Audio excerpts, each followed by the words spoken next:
السلام علیکم دوستو، آج کی کہانی کا نام ہے شکر گزار۔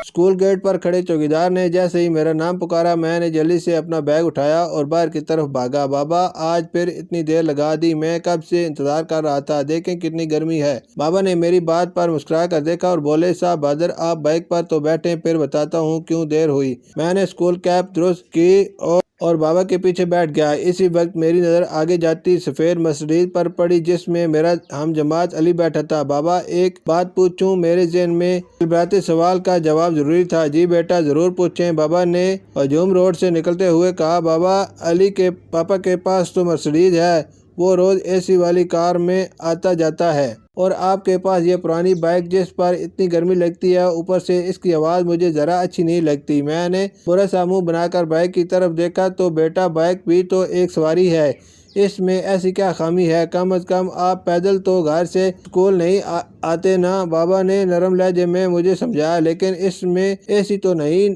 نا؟ میں بضد تھا۔ بیٹا یہ تو خدا کی تقسیم ہے، وہ جس کو چاہے جتنا دے، ہمیں ہر حال میں اس کا شکر گزار رہنا چاہیے۔ بابا نے جواب دیا، تو بابا اللہ تعالیٰ ہمیں مرسیڈیز کیوں نہیں دیتا؟ ہمارا گھر ساتھ والے انکل کے گھر جتنا بڑا کیوں نہیں ہے؟ اللہ تعالیٰ ہر چیز دوسروں کو کیوں دیتے ہیں؟ مجھے ہر سوال کا جواب درکار تھا، میں مزید بھی پوچھتا، لیکن اچانک موٹر سائیکل رک گیا۔ نیچے اترو، بابا نے مجھے کہا۔ میں نے حیرانی سے آس پاس دیکھا، جہاں کچھ فاصلے پر نئی سڑک بن رہی تھی۔ یہاں کیوں اترے بابا؟ مجھے تو پہلے اتنی پیاس لگ رہی ہے، اوپر سے اتنی دھوپ۔ بابا مجھے لے کر ایک درخت کے نیچے کھڑے ہو گئے۔ آج بیٹا آپ سامنے ان لوگوں کو دیکھ رہے ہیں جو سڑک بنا رہے ہیں، ان کے ساتھ خواتین بھی ہیں اور بچے بھی، وہ سب اس گرمی میں بغیر اے سی کے کام کر رہے ہیں۔ ان کے پاس تو ایسا گھر بھی نہیں ہے جیسا ہمارا ہے۔ میری نظر ساتھ بنی جھگیوں پر گئی۔ بابا نے اپنی بات جاری رکھی، احد بیٹا کیا ان بچوں کا دل نہیں کرتا کہ وہ بھی اسکول جائیں؟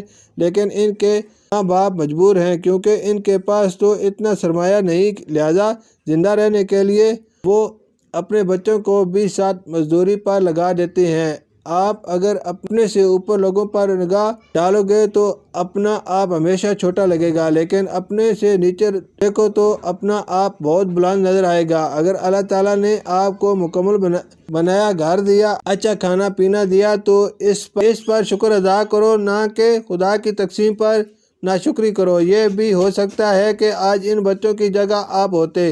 بابا نے تفصیل سے سمجھایا۔ میں نے فوراً دل میں اللہ کا شکر ادا کیا اور اپنی سوچ پر معافی مانگی۔ واقعی اس ذات کی تقسیم میں مصلحت ہوتی ہے۔ میری جھکی نظروں سے بابا کو یقین ہو گیا کہ انہوں نے میرے تمام سوالوں کا جواب دے دیا ہے۔ بس بیٹا ہر حال میں شکر ادا کرتے رہو، کیونکہ ایسے ہی لوگ اللہ تعالیٰ کے نزدیک مقبول ہیں۔ دنیا کی نظر میں ان کے پاس کچھ نہیں، مگر آخرت میں ان کے صبر پر انہیں بلند درجات دیے جائیں گے، جہاں ہمیشہ رہنا ہے۔ بابا نے میرا ہاتھ پکڑا اور واپسی کے لیے چل پڑے۔ میرا دل ابھی تک اللہ تعالیٰ کا شکر ادا کر رہا تھا۔ شکریہ۔